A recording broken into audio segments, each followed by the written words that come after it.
from the UU shop. But in both cases, we have two things or one thing in common. In both cases, we are dealing with a learning process. Learning is mostly misunderstood. My definition of learning is to discover that something is possible. It's not just the taking in of some information. And all I want to do is here to show you that it is possible to discover means or ways whereby you can grow and develop your potential, iron out difficulties in your life. Now this, of course, cannot be done in a short workshop. But maybe I can plant a few seeds, take away a few of the covers that will open up possibilities. Again, let me repeat. Learning is to discover that something is possible. We are using most of our energies for self-destructive games, for self-preventing games. And I mentioned already that we do this and prevent ourselves from growing the very moment something unpleasant, something painful comes up. At that moment we become phobic, we run away. We desensitize ourselves. We do all kinds of means and ways to prevent the growth process.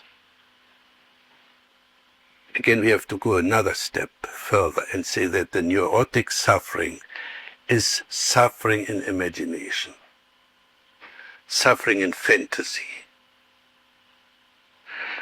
Somebody calls you son of a bitch, and you think you are suffering, you feel hurt. But you're not hurt. There are no bruises, there are no actual injuries there. It is your so-called ego or vanity that is hurt. We can even go a step further and say, when you say you feel hurt, you actually feel vindictive. And you want to hurt the other person.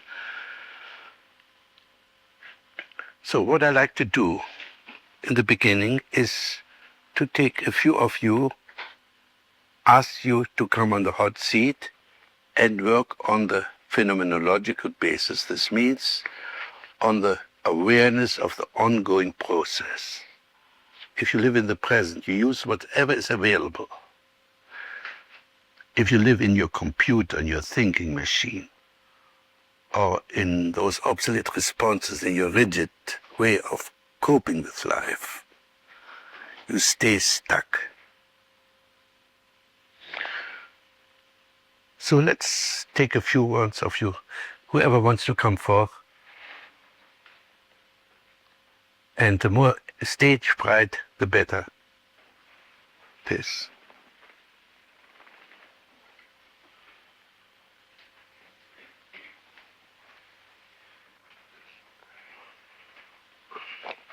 So let's work very primitively. If we structure the whole thing a little bit rigidly, pompously, for the first moment, you very soon will see the meaning of it. So start with the sentence, now I am aware of. Now I'm aware of tension in my right arm. Now I'm aware of faces looking in my direction. Now I'm aware of you, Fritz, and now I'm still aware of my hand. And now I'm aware of changing my position to a more relaxed position. Now I'm aware of the box in front of me. Now I'm aware of waiting for the pressure to be taken off it. You see, at this moment, he jumped into the future. The word waiting for means he stopped being aware of what's going on. Except if we now reduce his anticipation to the ongoing process, and we do it with the question of how. How covers all possible means of behavior. How do you experience waiting? I experience waiting as right in this moment as a tremendous tension here.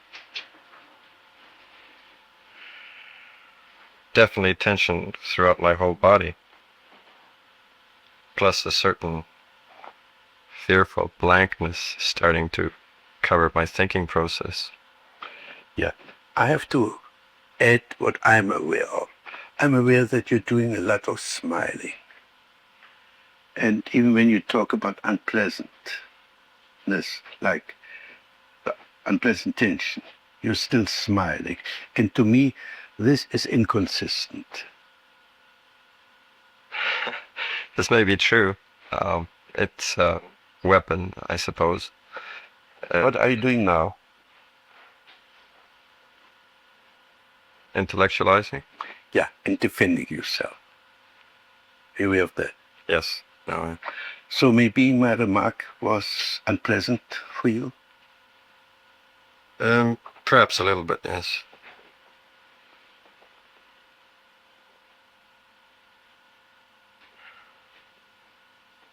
Are you now aware of your smile?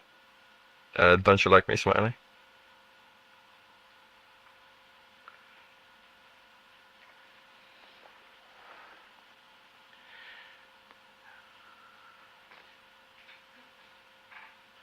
Were you aware of what you did with that sentence? I thought it expressed a certain amount of hostility, perhaps. You attacked me. Well, Are you aware now? I didn't mean to attack you. Now, again, are you aware that you're getting defensive again? Yes, I have a very defensive nature, I think.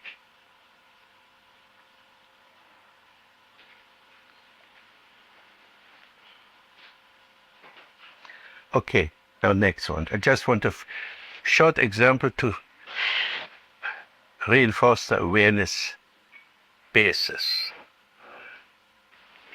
You see, what we're doing is simply sampling, simply to get acquainted with the ongoing process or awareness and how the different people avoid the full involvement in what is there. We can also now take the next step and see what are you in touch with. And there are three possibilities. You can be in touch with the world, you can be in touch with yourself, or you can be in touch with your fantasy life. The fantasy life, or the middle zone, was first discovered by Freud under the name of complex. And it's the middle zone, which is the insane part of ourself. It's the fantasy, whenever this fantasy is taken for a real thing. You know, the real insane person is known as a person who says, I am Napoleon, that he actually believes that he's a Napoleon. If I say, I would like to be Napoleon, you would call me crazy. But if I say, I am Napoleon, go march to Austerlitz or whatever it is, you say, what is this queer behavior of that guy? And especially a zone there in which we are fully and absolutely crazy. That is in our dreams. And we see later on that just these dreams, the middle zone, has assumed so much importance in our life that we are out of touch with the reality, which is either that reality, the world, or the other reality, our authentic self.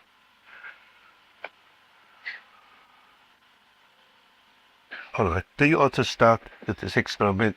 Now I am aware of. I'm immediately aware of that your attention has turned from me. Turned on to me. That my voice seems quavering.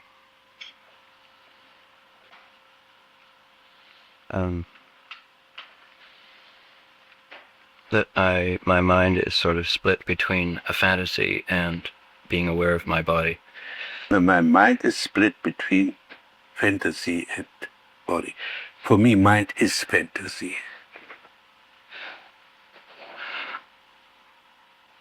And when you say your mind is split, I guess you say my attention is split. Right, exactly. If my body is in my mind is on my body, that's where my attention is.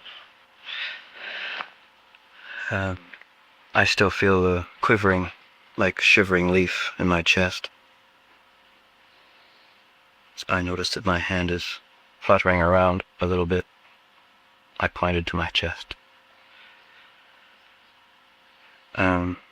The quivering is rising into my throat. I'm aware that I'm staring at the carpet. People's feet are moving. Yeah.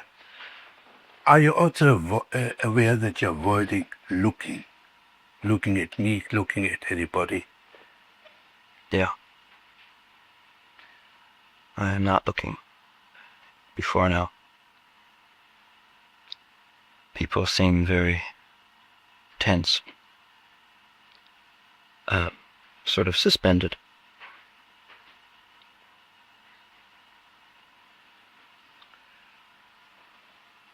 But very real.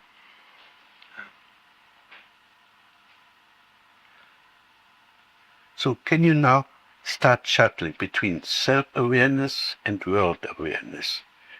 The self-awareness is symbolized by the word I, and the world aware by the word you. I and thou. And if you have too much I, you're self-centered, withdrawn, and so on. If you have too much thou, you're paranoid or aggressive or a businessman or something like that. Well, I have been looking at you. I'm looking at you now. And the more I look at you, the less quivering I feel inside myself. As some of you seem to look right straight at me, and some of you look out from the side of your head or from the top of your head. Surely you seem to be looking at me from below, above, and Don, you seem to be from the side of your head. Now shuttle back to self-awareness. I feel a great ball of tension in here. My mouth is dry. Now shuttle back to world awareness.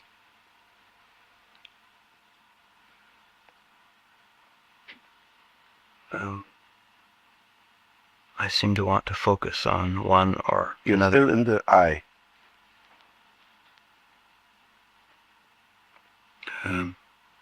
Gordon, you're looking very confident but a bit fierce. Yeah. Now you saw it. Now shuttle back to yourself. That makes me feel confident. Now you see, you get an integration. World and I are one. If I see, I don't see. The world just is there. As soon as I see, I strain, I pierce, and do all kinds of things except having a world. Okay, thank you.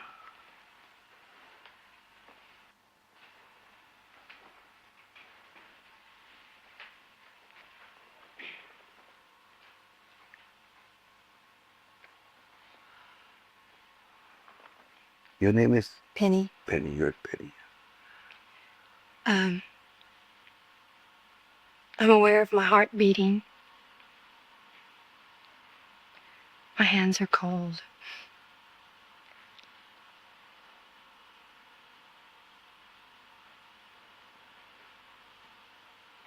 I'm afraid to look out My heart's still pounding.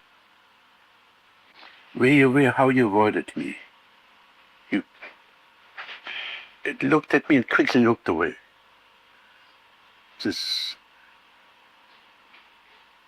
What are you avoiding when you look at me?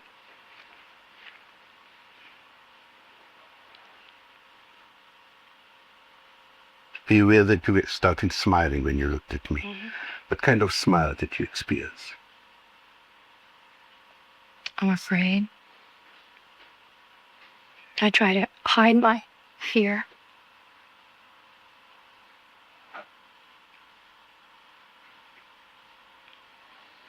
Is your fear pleasant or unpleasant?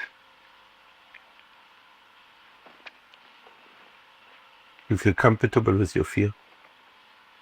Yes.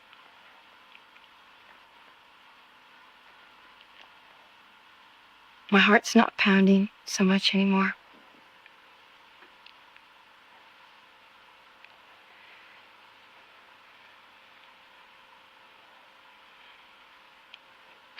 Now try to get more the rhythm of contact and withdrawal, or coping and withdrawal. This is the rhythm of life. You flow towards the world and you withdraw into yourself. You flow towards the world and withdraw into yourself. That is the basic rhythm of life.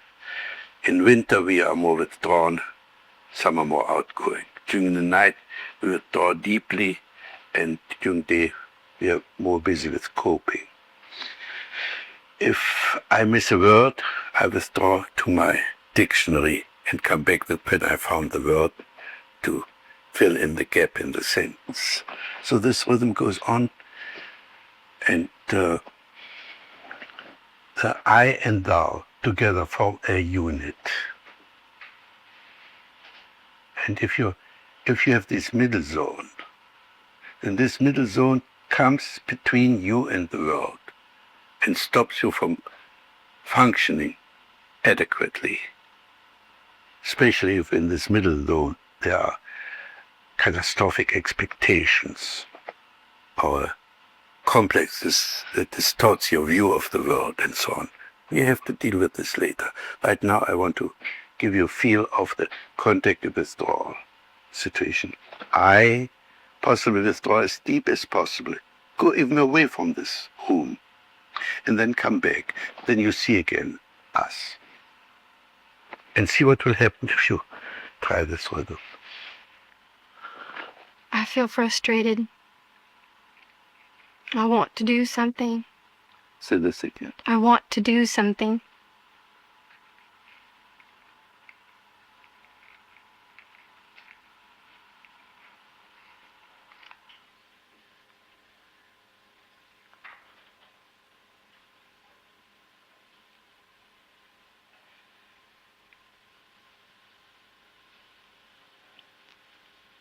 I'll come back.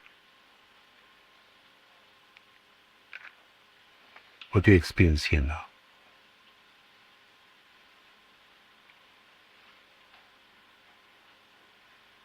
Colors are bright.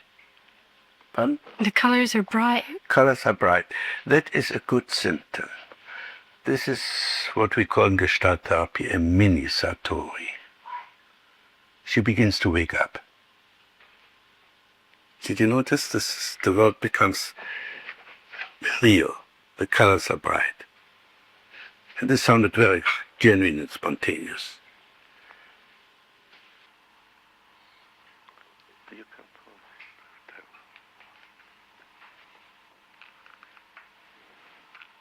Your name is Anne.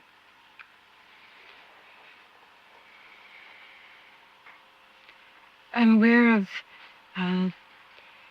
a tension in my head. It's all around my head. I feel it as a tingling and tightening.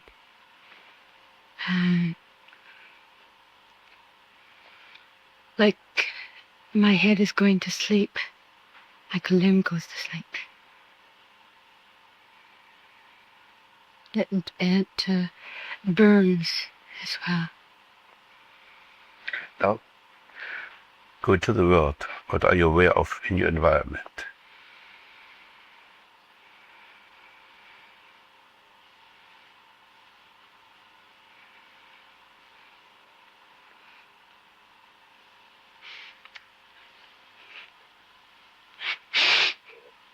I'm aware of a boy here who looks very kindly towards you, who seems very sort of kind and understanding. Now we come to another condition in Gestalt therapy. We never gossip about anybody who is here. We always try to establish contact. Can you say the same sentence to him instead of gossiping about him? Say this to him. I feel that you feel very kindly and sympathetic.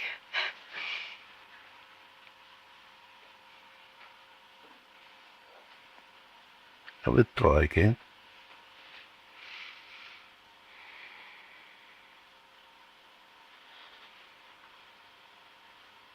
You were aware that you were crying a little bit? So why don't you say so? I'm aware of crying.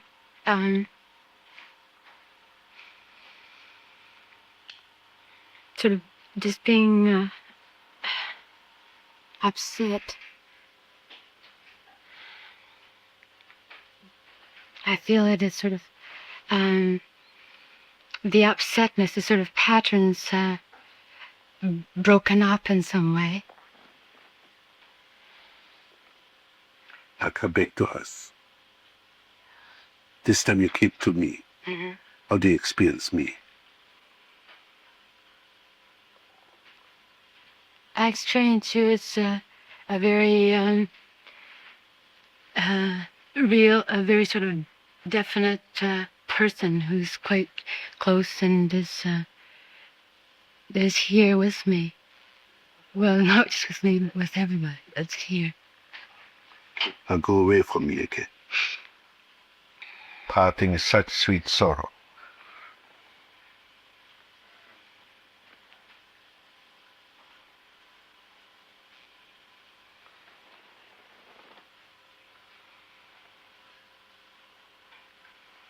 I feel I'm aware of tension in my head. So a tightening particularly above my ears.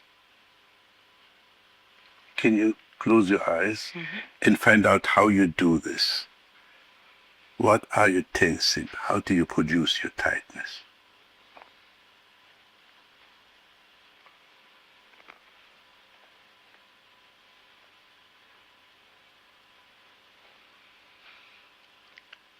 I feel I pull things in and I pull things together.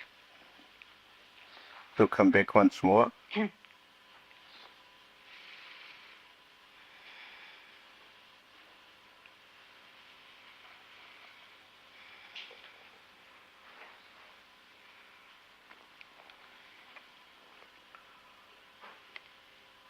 I feel the group has sort of opened up a bit. Yeah. Good. Thank you. Now, this is the basis of expanding awareness. We don't need LSD or any of the artificial means of jazzing us up. If we produce our own awareness, if we do it ourselves and not relying on artifacts, we have all the basis for growth that we need. So let's have a break.